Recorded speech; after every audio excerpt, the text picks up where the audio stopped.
Frases para describir la comida en quechua. ¿Cómo podemos decir en quechua la comida está rica, la comida está fea, la comida está caliente, la comida está fría, etcétera? Imaynalla yachakukuna.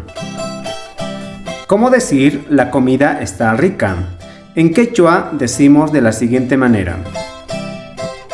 Mikunaka may kusa kashan. Mikunaka may kusa kashan.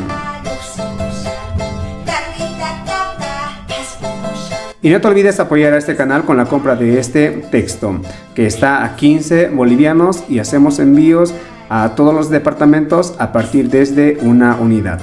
Aquí aprenderás bastante vocabulario.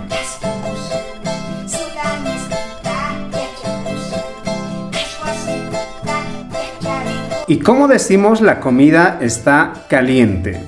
En quechua decimos de la siguiente manera. Mikunaka rupa kashan. Mikunaka rupa kashan.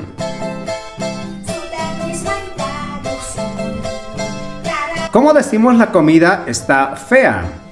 Decimos de la siguiente manera. Mikunaka millay kashan. Mikunaka millay kashan.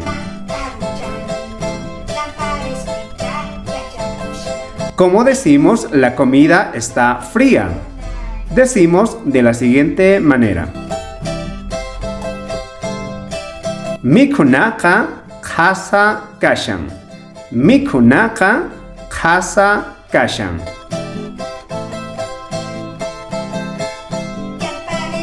¿Y cómo se dice la comida es poco? Mikunaka, ¿cómo se dice en quechua poco? Me lo dejas en los comentarios.